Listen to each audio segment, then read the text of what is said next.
Varicose veins కి సరైన చికిత్స కోసం సంప్రదించండి ఎవిస్ హాస్పిటల్. బహుళ చికురభారం బద్ధపించావతంసం చపల చపల నేత్రం చారు బింబాదరోష్టం మధుర మృదులహాసం మందరోదారలీలం మృగయతి నయనం మే ముగ్ధవేషం మురారే. భాగవత కథాసుధ 4వ భాగంలోకి వచ్చాం. అంటే ధనుర్మాసం 4వ రోజు గోదాదేవి కృష్ణుడి లీలని తన చెల్లులకు చెప్తూ నిద్రలేపుతూ రంగనాథుడి సేవకు వేళయింది రండి అని పిలుస్తోంది. మనం ఇప్పుడు కృష్ణ సేవలోకి వెళ్దాం. పూతనని తృణావర్తుణ్ణి ఇద్దరిని బాలుని రూపంలో ఉన్న నారాయణమూర్తి సంహరించాడు. ఆ తర్వాత ఏం జరిగిందో చూద్దాం. ఒకరోజు యశోదాదేవి పిల్లవాడికి పాలిచ్చి ఒళ్ళో కూర్చోబెట్టుకుని చూస్తోందట పిల్లాడికేసి. తల్లులు పిల్లల అందాన్ని అలా పరిశీలిస్తారు. నా పిల్లడి కళ్ళు అచ్చు నాలాంటివే, వీడి ముక్కు వాళ్ళ నాన్నది, ఆ మూతి నాయనమ్మదో మేనత్తో ఇలా ఆలోచిస్తూ పిల్లల్ని కన్ను ముక్కు జుట్టు సవరిస్తూ చూసుకుంటూ ఉంటే అని ఆవలించాట చంటివాడు. ఈ నోరు తెరిచిన పిల్లాడికి ఆ లోపంలో నోట్లో ఆకాశము, నక్షత్రాలు, సూర్యుడు, చంద్రుడు, భూమి, సముద్రాలు, పర్వతాలు, నదులు, చరాచర సమస్త సృష్టి కనిపించిందట. ఆమె వణికిపోయింది. ఏమిటి పిల్లాడెంత, వాడి నోరెంత, అది ఏం కనపడుతుందో, ఆ కనపడేది ఏమిటో తెలియలేదు. కళ్ళు మూసుకుందట భయమేసి. భయపడుతూనే కళ్ళు తెరిచి చూస్తే ఏమీ లేదు. ఆవలించిన పిల్లాడు కళ్ళు మూసుకుని నిద్రపోతున్నాడు. ఈవిడ అనుకుంది, ఒక్క క్షణంలో భగవంతుడి అనుగ్రహం ఆమె మీద ఉన్న విష్ణుమాయ తొలగిపోయింది. అబ్బే, ఆ తొలగిపోవటం వల్ల ఆవిడకి అది కనపడింది. ఎప్పుడైతే ఈ కంగారు పడిందో మళ్ళీ ఆమెని మాయలోకి లాగేశాడు భగవంతుడు. నా పిల్లాడే, ఏమిటో నాకు అట్లా ఉండుండి అలా అనిపిస్తూ ఉంటుంది, అంతా నా భ్రమ అని అనుకుని సర్దుకుంది. తను నా పిల్లాడే, ఇదేవి నేను చూసింది ఏది నిజం కాదు, ఏదో భ్రమలో చూశాను, ఊరికే నాకే కన్ను కలిగింది అని అనుకుని సర్దేసుకుంది. తర్వాత ఏమైందట, కొద్ది రోజుల్లో గర్గుడు అనే మహాతపస్వి యాదవ వంశాలకి పురోహితుడు. అయితే ఈ గర్గ ఋషి వీళ్ళని చూడ్డానికి వచ్చాడు. వచ్చేసరికల్లా ఈయన నందుడు పరమానంద భరితుడై ఆయన కూర్చోండి అని కూర్చోబెట్టుకున్నాడు. ఆయన చాలా పూజించాడు. భార్య పిల్లవాడు అందరితోటి ఆయన్ని సేవించాడు.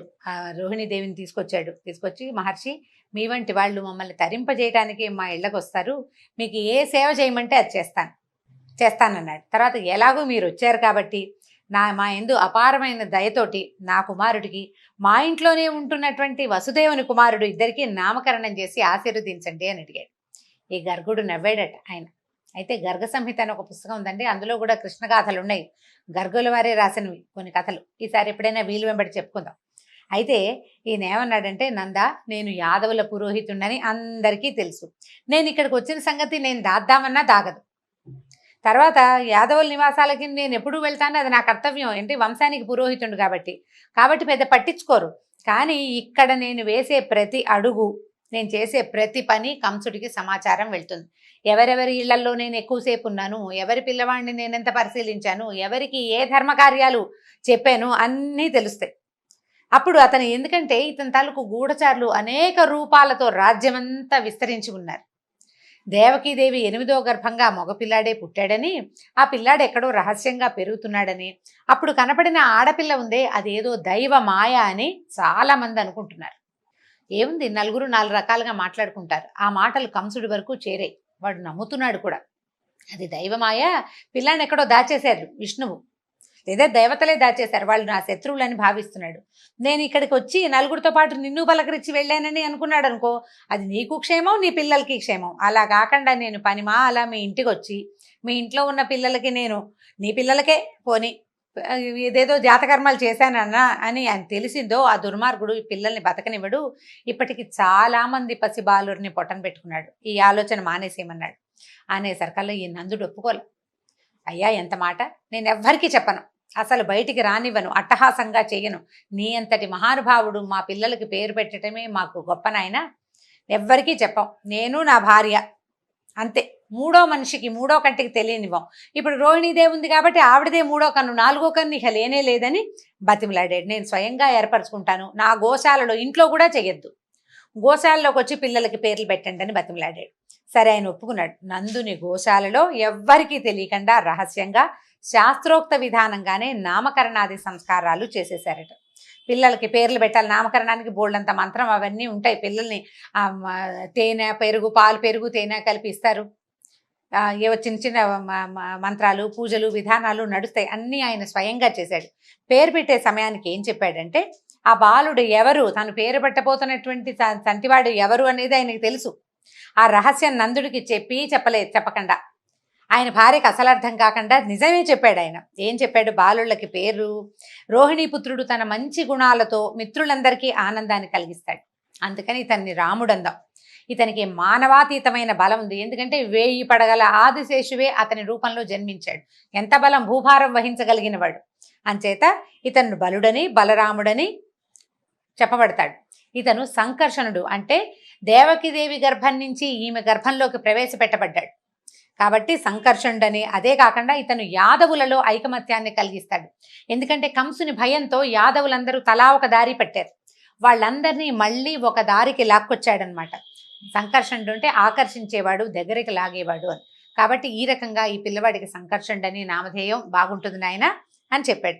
ఇక నీ కొడుకు ఉన్నాడే, నల్లగా ఉన్నాడు కదా, అందుకని ఇతను కృష్ణుడు అనే పేరుతో ప్రసిద్ధుడవుతాడు. అయితే పూర్వజన్మలో వసుదేవునికి ఇతను పుత్రుడై పుట్టాడు. పూర్వజన్మల్లో వసుదేవుడు ఈ రూపంలో లేడు, ఏదో రూపంలో ఉన్నాడు. ఈ పిల్లవాడు కూడా దానికి తగిన రూపంలోనే అక్కడ జన్మించాడు. ఈ రహస్యం తెలిసిన వాళ్ళు ఇతన్ని వాసుదేవుడు అని పిలుస్తారు. పూర్వజన్మలో వసుదేవుని కుమారుడు, ఇప్పుడు అతని మిత్రుడైన నీ దగ్గర పెరుగుతున్నాడు అని చెప్పి ఈ కుమారుడు ఉన్నాడే, ఇతను ఉత్తమ గుణాలలోనూ శోభలోనూ సంపదలోనూ కీర్తిలోనూ శ్రీమన్నారాయణుడితోటి సమానుడవుతాడు. ఇతడు మీ గోకులాన్ని అనేక ఆపదల నుంచి కాపాడతాడు, అనేక అద్భుతమైన కార్యక్రమాలు చేయబోతున్నాడు నాయన.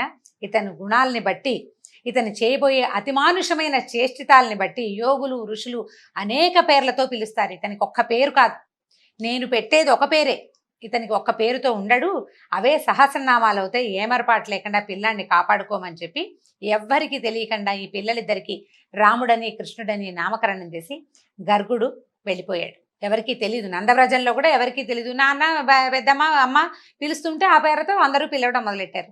వాళ్ళే పెట్టుకున్నారు పేరు అనుకున్నారు. గర్గుడు వచ్చి నామకరణం చేసే సంగతి బయటికి రానివ్వలేదు. ఇక నామకరణం జరిగింది. పిల్లలు చేతులతోటి మోకాళ్ళతోటి పాకటం మొదలుపెట్టారు. తల్లులు చక్కగా స్నానాలు చేయించి చంద్రం గిందరం రాసి బాగా చేస్తే పౌడర్లు రాసి కూర్చోబెడితే ఇద్దరు పోయి బురదలోకి వెళ్ళి దుమ్ములో ఆడుకుంటూ ఆనందించేవాళ్ళు. పిల్లలకి మట్టి అంటే మహా ఇష్టం. అందులో రాముడు కృష్ణుడు కూడా దానికి ఏమీ ఇది కాదనమాట. అక్కడ వాళ్ళకేం తగ్గరు, వాళ్ళు కూడా అందులోనే ఉంటారు. పాక్కుంటూ పక్క ఇళ్ళ వైపుకి వెళ్ళటం. కొంచెం నడకొచ్చాక ఈ కాళ్ళకి మువ్వలు పట్టీలుండము, గజ్జలు అవి కడితే మొలనూలు, వాటితోటి చిన్న చిన్నగా గల్లు గల్లు మన సందడి చేసుకుంటూ పక్క వాళ్ళ ఇళ్లల్లోకి పొరుగు ఇళ్ల వరకు వెళ్ళేవాళ్ళు. పాకుతూ ఉండేవాళ్ళు. పాకి వెళ్ళటం, ఒక అడుగు 2 అడుగులు వేయటం. పాకటం స్పీడ్గా వస్తుంది, నడక నిదానంగా వస్తుంది కదా. ఈ కొత్త వాళ్ళు ఎవరైనా కనపడంగానే భయపడినట్టుగా తలంటే బాల్య చేష్టలే. ఈ దేవతాంశతోటి పుట్టిన వాళ్ళనే భావం కలిగించే వాళ్లే కాదు. పిల్లవాడు బహుసుందరమైన వాడు, ఒకడు తెల్లనివాడు ఒకడు నల్లనివాడు. పాకటము, పరిగెత్తటము, నడవటము, ఎవరినైనా కొత్త వాళ్ళని చూడగానే బెంగగా మొహం పెట్టి అమ్మ కోసం వెతుక్కోవటము, దాంతో తల్లులకి పరమానందంగా ఉంటుంది. ఎవరైనా వచ్చినప్పుడు వాళ్ళ దగ్గరికి వెళ్ళకుండా తల్లి దగ్గరికి వస్తే తల్లికి ఎంత పొసెసివ్నెస్ అనమాట, మహాద్భుతమైన ఆనందం కలుగుతుంది. కొత్త వాళ్ళ దగ్గరికి మా పిల్లాడు వెళ్ళడని వాళ్ళ పిల్లాడిని వాళ్ళే ఎత్తుకుంటారు, మోయడం కష్టమైనా సరే. ఇలాంటి చిన్న చిన్న ప్రతి చిన్న ఆనందాన్ని ఆ తల్లులకి సమకూర్చారు దేవదేవులు ఇద్దరూ కలిసి. అక్కడి నుంచి కాస్త నడక బాగా వచ్చాక ఇక అల్లరి ప్రారంభం. ఈ లేగదూడలు దొరికితే వాటి తోకలు పుచ్చుకుని వాటి వెనకాల పరిగెత్తడం. అక్కడి నుంచి ఈ వయసున్న పిల్లలే 5-6 వచ్చేవాళ్ళు చుట్టుపక్కల. ఏ ఇంట్లో అయినా ఇల్లాలు పనిలో ఉంటే ఎవరిల్లైనా ఒకటే, ఇంట్లోకి వెళ్ళిపోవటం, పెరుగు వెన్న దాచే కుండల్లోకి చేతులు పెట్టడం, చిన్న పొన్న చిటిపుట్టి చేతులతోటి వెన్న తీసుకుని తినటం, తిన్నంత తిని బయట కోతులు తిరుగుతుంటే వాటికి కూడా పెడుతుండేవాళ్ళట. ఈ గోప స్త్రీలు బాబు పిల్లాడు ఎంతసేపు అల్లరి, వాళ్ళని వీళ్ళని ఈ గుంపునంతా వేసుకుని ఇంట్లోకి వస్తున్నాడు, రాజుగారి అబ్బాయి గట్టిగా ఏమీ అనడానికి వీల్లేదు. అందుకని ఏం చేసేవాళ్ళు, వీళ్ళు కింద పెట్టమనేసి ఉట్లో పెట్టేవాళ్ళట. ఉట్టులో పెడితే ఓ చిన్న పీటో రోలో మోసుకొచ్చి దాని మీద పెట్టైనా కుండలు అందుకునేవాళ్ళు. వాళ్ళ ఇంట్లో పీట రోలు లేదనుకోండి, ఒక కుర్రాన్ని నుంచోబెట్టి వాడి భుజాల మీదకి ఎక్కి వాడి భుజం మీద నుంచి అయినా వెన అందుకునే ప్రయత్నం చేసేవాళ్ళు. ఇక ఎంత అల్లరో, ఎంత కాపు కాసి పట్టుకున్న భువనమోహనమైన నవ్వటం, కొంటెగా కళ్ళార్పటం. ఆ నవ్విన నవ్వుకి వాళ్ళు లొంగిపోయి ఇలా ఏమంటాం, చిన్నపిల్లాడు లేక పుట్టిన రాచవారి బిడ్డ, దాంతో వదిలిపెట్టేసేవాళ్ళు. ఒకవేళ ఏదైనా గట్టిగా వీళ్ళు చెప్పబోయారా, ఏడుపు మూతి పెట్టుకుంటాడు, వాళ్ళ అమ్మ ఒళ్ళో చేరిపోతాడు. ఆవిడ ఏమంటుంది, అయ్యో మా పిల్లాడు అసలు ఇంకా పాలే వదలలేదమ్మా, నా దగ్గరే పడుకుంటాడు, నాతోటే ఉంటాడు, అసలు బయటికే వెళ్ళాడు మా పిల్లాడు, కాసేపట్ల గుమ్మల్లో అంతే, నేను పని వేళ ఉన్నప్పుడు తప్పిస్తే అసలు పక్కిళ్ళకి రావటం ఏమిటి అని పోటాడేది ఆవిడ. ఊరుకునేది కాదు. మా అబ్బాయి ఎందుకు చేస్తాడు, పైగా చుట్టుపక్కల పిల్లలంతా మా పిల్లాన్ని తీసుకెళ్తారు, వీడు చిన్న పిల్లాడు అందరికంటే, వాడికేమొచ్చు, వాడికేం ఎక్కడం రాదు, ఏమి రాదు, వెన్నేం తింటాడు, ఇంకా పాలు మానని పిల్లాడు అని వెన్న తింటాడా అని రివర్స్ అయ్యి పోట్లాడేది అనమాట. ఏ పని చేసుకున్నా సరే ఎంతసేపు ఇదే గోల. సరే వాళ్ళంతా ఏమనుకున్నారు, ఇప్పుడు ఇలా కాదు, మనం ఒక అన్నేసి ఉంచాలి, సరిగ్గా వెన్న ముట్టుకోగానే ఆ వెన్న చేత్తోటే పట్టుకెళ్ళి చూపిద్దాం, వీడు వెన్న తింటాడని తల్లి అసలు నమ్మదు. తల్లిపాలు మానని వాడు వెన్న ఎందుకు తింటాడు, వెన్నకి మజ్జిగ రుచి ఉంటుంది. పాల రుచి అలవాటు ఉన్న పిల్లాడు మజ్జిగ ఎందుకు తింటాడు, మజ్జిగ రుచితో ఉన్న వెన్నని అని ఆవిడ ఒప్పుకునేది కాదు. ఇక ఏమరపాటు లేకుండా బాగా కాపలా కాసారు. ఓ రోజు పట్టుకునేసరికల్లా వాళ్ళ ఇంటికి వెళ్తే ప్రతి ఇంట్లోనూ ఓ కృష్ణుడు పట్టుబడ్డాట. ఒక ఆవిడ దొరికాడు మాకని ఆవిడ పక్కింటి ఆవిడ ఇద్దరు కలిసి వాళ్ళ ఇంట్లో కృష్ణుడిని పట్టుకున్నారు. ఈ పట్టుకున్న కృష్ణుడిని యశోద దగ్గరికి తీసుకెళ్తోంది ఆవిడ. మా ఇంట్లో దొరికాడు మీ పిల్లాడని.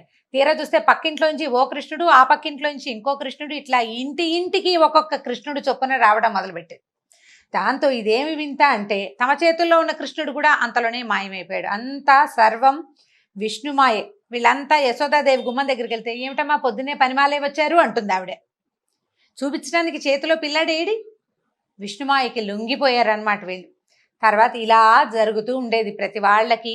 ఆ పిల్లవాడు మన ఇంటికి రావాలనే ఉండేది. వాడిని ఎంత భరించలేరో అంత కావాలి, ఎంత భరించలేరో అంత చూడకుండా ఉండలేని స్థితిలోకి వచ్చేసింది. మొత్తంగా నందవ్రజం అంతా ప్రతి ఇంట్లోనూ కృష్ణుడు కంట పడకపోతే తోచని క్షణాలు వచ్చేసినాయి వాళ్ళకి. ఏమయ్యాడు, ఫలానా చోట ఉన్నాడు అంటే సిమితం, వాడు ఎక్కడున్నాడో తెలియలేదా అంటే భయం అనమాట. పిల్లాడు ఏమైపోయాడని అందరూ తల్లితో పాటు మిగిలిన ఇలా అమ్మలు కూడా వెతుక్కుంటూ పోయేవాళ్ళు కృష్ణుడి కోసం. అయితే ఒకసారి ఏమైందట, గోపబాలురంతా ఆడుకుంటున్నారు. బలరాముడు మళ్ళీ కొందరు వచ్చి పరిగెత్తుకుంటూ వచ్చి, అమ్మ ఇంకేముంది, కృష్ణుడు మన్ని తినేస్తున్నాడు, గుప్పెళ్ళు ఎత్తి నోట్లో పోసుకుంటాడమ్మా మట్టి అన్న అనేసరికల్లా గభాలను పరిగెత్తుకుంటూ వెళ్ళింది ఆవిడ. పరిగెత్తుకు వెళ్ళటం ఏమిటి, టక్కిని చేయి పట్టుకుంది. భయంగా చూశాడు. ఏమిటి నువ్వు మట్టు తింటున్నావా అని కేకలేసింది. కేకలేసరికల్లా నేనెందుకు తింటాను మట్టి, అయినా నేనేమిటి, ఈ బ్రహ్మాండం అంతా నాలోనే ఉందని మనకు చెప్తున్నాడు అనమాట. నా మాట నమ్మకపోతే ఎదురుకుండా ఇప్పుడు వాళ్ళు అబద్ధం చెప్తున్నారు, ఆడుకుంటుంటే ఓర్చుకోలేక అన్నయ్య అందరూ అబద్ధం చెప్తున్నారు, నా నోరు చూడు కావాలంటే నువ్వని చెప్పేసి నోరు తెరిచి చూపించాడు. నోట్లో చూడొద్దు, నోట్లో ఏముందో, పిల్లలు నోట్లో ఏదైనా పెట్టుకుంటే నోరు తెరిచి చూపించారు. నోరు తెరువంటే ఇక ససేమిరా నోట్లో ఉన్నది మింగేసేదాకా మన కంటికే కనపడదు. ఈయన మాత్రం నోరు తెరిచి వాళ్ళ అమ్మకి చూపించబోయాడు. ఈ నోరు తెరిచేసరికల్లా ఎట్లా ఉంది, నోటిలో ఆకాశము, నక్షత్ర మండలము, చంద్రుడు, దిక్కులు, ఇంద్రాది దేవతలు, బ్రహ్మ, తత్వరజస్తమో గుణాలు, పంచతన్మాత్రలు, భూగోళాన్ని, దాని చుట్టూతా ఉండే వాయుగోళం, 14 లోకాలు సముద్రాలతో సహా నోట్లో కనపడుతోంది. ఆవిడ నిర్ఘాంతపోయింది. పైగా ఆ చూస్తున్న ఆవిడకి తన నందవ్రజము, గోకులము, అందులో ఉన్న గోపస్త్రీలు, గోవులు, గోపాలురు అందరూ, ఆఖరికి బలరాముడు తను కూడా ఆ నోట్లోనే కనపడుతున్నారు. ఆ నోరు తెచ్చుకుని చూస్తూ ఉండిపోయింది. క్షణంలో ఆవిడకి ఏమైంది, కలయో వైష్ణవమాయో అంటారు పోతన గారు. ఇదేమిటి, వీడు నోరెంత, చంటి పిల్లవాడు, 4-5 ఏళ్లవాడు, వాడి ముఖం ఎంత, అందులో నోరెంత, ఆ నోట్లో ఈ అజాండమంతా కనిపించడం ఏంటి, ప్రపంచమంతా అని నిర్ఘాంతపోయింది. అసలు నేను యశోదాదేవిని కానా, వీడు నా కొడుకు కాదా, ఏమిటి ఇదేని ఎంత అయిపోయిందో, కలయో వైష్ణవమాయో ఉంది, ఇదేమిటి.